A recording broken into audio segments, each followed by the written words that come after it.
Domestic violence का जो case होता है दोस्तों, उसमें पति कौन सी ऐसी गलतियां करते हैं जिससे ज़्यादा उनका मेंटेनेंस भी बन जाता है और पत्नी घर में रहने का अधिकार भी मांग लेती है। जी हाँ, कौन सी ऐसी गलतियां हैं जिससे डीवी केस मैक्सिमम पति मानते हैं और कौन सी गलतियां को बार बार करते हैं हर केस में पति। जी हाँ, तो आज का वीडियो काफ़ी महत्वपूर्ण होने वाला है, इस वजह से वीडियो को एंड तक जरूर देख लेना।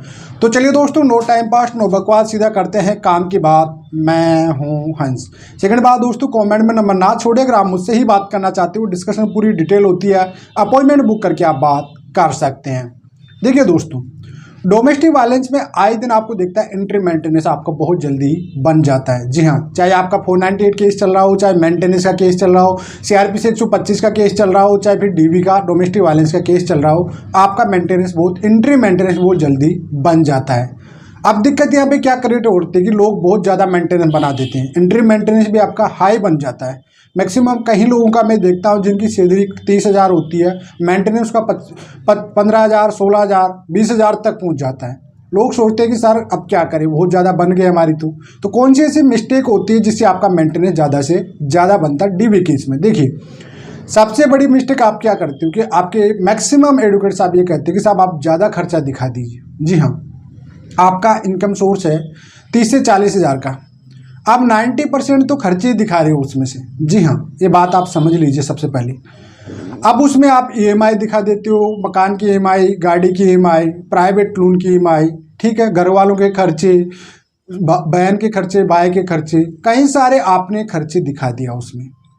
लेकिन आपके इनकम सोर्स एक ही बताया आपने। जी साहब, आप तो इतनी जॉब करते हैं, उसका पूरा खर्चा जो भी आपकी सैलरी आती है उसमें पूर्ण रूप से आप कह देते हो कि साहब पूरा मेरा तो खर्च हो जाता है। कुल मिलाकर आप ये चीज़ समझ लेना, जितना ज़्यादा आपने खर्चा दिखाया है उतना ही ज़्यादा कोर्ट आपका मेंटेनेंस बनाएगा। ये बात आप अच्छे से समझ लेना। जी हाँ, और ये मैक्सिमम हस्बैंड लोग गलती करते हैं डीवी केस में। तो ये पहली गलती कभी भी नहीं करना आपको डीवी केस में। मैक्सिमम खर्चे आपको कभी भी नहीं चलना। मैक्सिमम मतलब आप जैसे आपका कौन कौन से खर्चे शो अप कर सकते हो। फैमिलीज़ की रिस्पॉन्सिबिलिटी हो गई, आपके माता पिता की रिस्पॉन्सिबिलिटी हो गई है, ठीक है, आपकी छोटी सिस्टर है जिसकी मैरिज की रिस्पॉन्सिबिलिटी, आप भाई की, आप जॉइंट फैमिली में रहते हो तो आप बड़े हो तो आपकी रिस्पॉन्सिबिलिटी ये हो सकती है। लेकिन अगर आप दिखा रहे हो कि साहब आप तो EMI पे मकान भी ले रखे हो, गाड़ी भी ले रखी हो और उनकी प्रॉपर टाइम टू टाइम आपकी EMI जा रही है, तो कुल मिलाकर कोर्ट ये समझता है कि भाई आप जब गाड़ी की EMI भर सकते हो, मकान की EMI भर सकते हो, तो आप अपनी वाइफ के खर्चे क्यों नहीं उठा सकते? आपकी रिस्पॉन्सिबिलिटी है नहीं ये। तो ऐसी सिचुएशन में भैया आपको मेंटेनेंस ज़्यादा बन जाएगा। और खास करके लोन को तो आप दिखाना ही कभी गलती भी ना करें। हाँ, आपका जैसे आपका डिस्प्यूट नहीं हुआ, हस्बैंड वाइफ की कोई विवाद हुआ नहीं था, उससे पहले से अगर आपकी होम लोन वगैरह चल रही है, पुरानी कोई लोन चल रही है, तो उसका आप डिटेक्ट शो अप कर सकते हो, फैमिलीज का इंक्लूड कर सकते हो, साहब फैमिली की रिस्पॉन्सिबिलिटी है।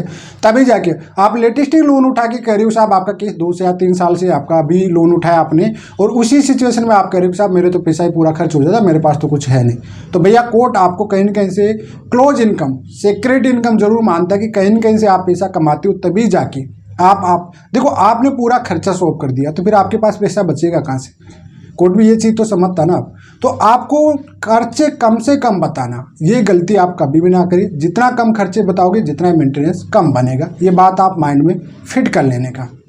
अगली मिस्टेक, आपने कोई भी रिसोर्स नहीं लगाती हो कभी भी कि आपकी मिसेज करती क्या है क्या नहीं करती है, बैंक डिटेल नहीं मांगती हो कभी, उसकी कौन सी बैंक डिटेल में कोच में है, कहाँ पे वर्किंग कर रही है, कितनी एजुकेशन है, क्या नहीं है। ये दूसरी सबसे बड़ी मिस्टेक करते हैं मैक्सिमम लोग। जी हाँ, आप लोगों को हमेशा रिसोर्स से कहीं से भी लगाए, चाहे 91 CRPC की एप्लीकेशन लगाए, लेकिन आपको मेंटेनेंस जो डीवी केस में मेंटेनेंस बन रहा है कोई भी है, उसमें सिचुएशन में आपको उसका डिटेल पूरी मांगना है इनकम एफिडेविट में। ये बात आपको अच्छे से समझ लेना। जी हाँ, ये बात आपको प्रैक्टिकल समझना है कि आपको रिसोर्स उसमें लगाना ही है। तीसरी मिस्टेक, मैक्सिमम जो आपका केस रिलेटेड हुआ है, मतलब आपकी जो केस की स्टोरी है, कंडीशन जो बताई गई है, उससे रिलेटेड आपको जजमेंट ढूंढना ही पड़ेगा, चाहे वो ऑनरेबल हाई कोर्ट के हों, चाहे ऑनरेबल सुप्रीम कोर्ट के हो, आपको उससे रिलेटेड जजमेंट आपको लगाना ही पड़ेगा आपके केस में। जी हाँ, ये सबसे मेजर गलती करते हैं मैक्सिमम जजमेंट कि साहब वो अपने रिलेटेड जो भी केसेज होते हैं उससे रिलेटेड कोई जजमेंट सर्च नहीं करते हैं। देखो, जजमेंट की बहुत वैल्यू होती है, चाहे वो हाई कोर्ट का हो चाहे वो सुप्रीम कोर्ट का हो। अगर रिलेटेड आपको जजमेंट अटैच कर रहे हो आप, तो उसका बेनिफिट आपको कहीं ना कहीं से जरूर मिलेगा। इस वजह से हमेशा आप उसमें तीसरी बड़ी मिस्टेक आप करते हो, रिलेटेड जजमेंट कभी भी नहीं लगाते हो। आपको रिलेटेड जजमेंट आपको जरूरी है आपके केस में लगाना। फोर्थ गलती जो आप करते हो मैक्सिमम, कि साहब उन्हें रहने का अधिकार मांग लिया, आपके घर में रहने का अधिकार मांग रहे, तो क्या कर सकते हो आप? भले ही पति साथ ना रखे, लेकिन पत्नी को सास ससुर के घर में रहने का पूर्ण अधिकार है। मतलब मेरे जो आपकी शादी होकर जिस घर में आई है पत्नी, उसमें रहने का पत्नी को पूर्ण अधिकार होता है।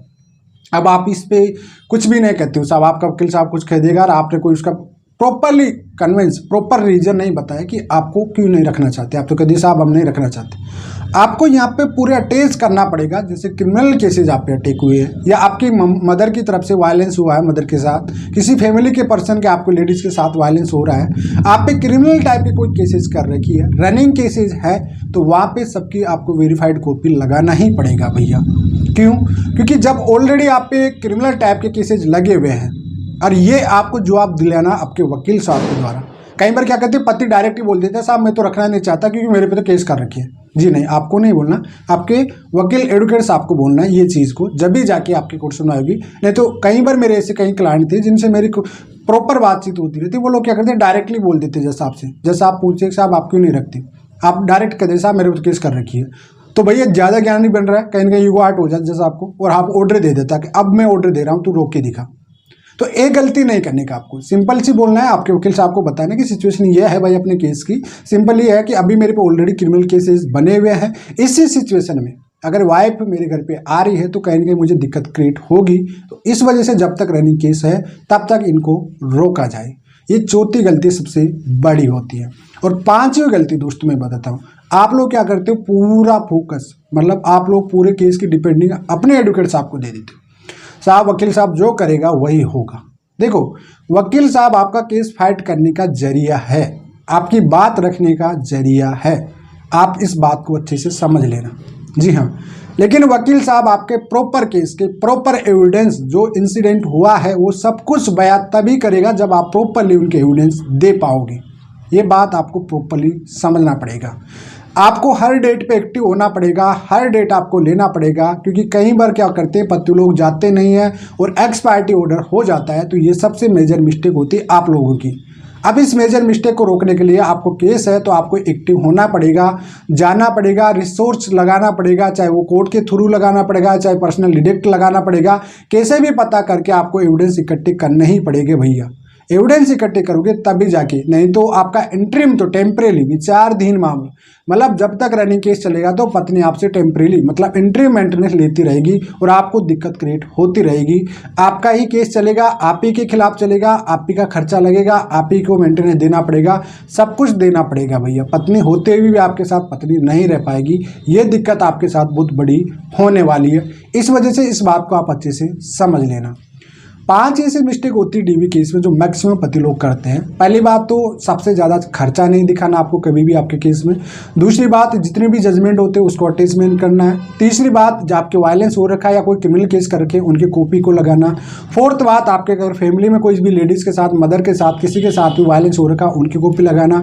पुलिस में किसी भी टाइप की क्रिमिनल टाइप की कोई झूठी है जिसके आपके पास सर्टिफाइड कॉपी है, सब कुछ लगाना है। यही गलती आपको कभी नहीं करना। डेफिनेटली आपके केस में, डीवी केस में आप प्रॉपर्ली जीत सकते हो। देखो आपको स्टेटस होना चाहिए, आपको तरीका पता होना चाहिए आपको डीवी केस में, नहीं तो मैक्सिमम 90% डीवी केस महिला के पक्ष में होता है और महिला ही डीवी केस को मैक्सिमम जीतती है। ये बात आपको प्रैक्टिकल चीज़ को समझ लेना चाहिए। जी हाँ, तो फिलहाल आज के लिए इतना ही। जय हिंद, वंदे मातरम दोस्तों।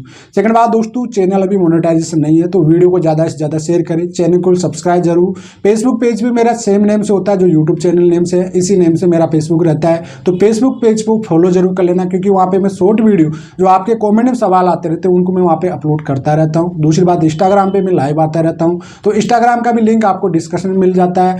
आईडी आपको मेल यहाँ पे दिख जाती है, सोई पास में ही, तो उसको भी जाके फॉलो कर सर्च कर सकते हो, वहाँ से फॉलो कर सकते हो। सेकंड यूट्यूब चैनल है मेरा, सेकंड यूट्यूब चैनल का लिंक भी आपको मिल जाता है, अंश चांदा करके है, अंश चांदा ऑफिशियल मेन चैनल है, अंश चांदा के नाम से सेकंड मेरा यूट्यूब चैनल है, तो उसे भी जाके आप फॉलो कर सकते हो। दोनों चैनल आप फॉलो कर सकते हो, दोनों पे अपडेट आती रहती है। काफ़ी टाइम से, लॉन्ग टाइम से बिजी शेड्यूल रहने की वजह से वीडियो नहीं आ पा रहे थे, लेकिन अगर भी वीडियो प्रॉपरली तरीके से आएंगे, फेसबुक पेज पे भी आएंगे।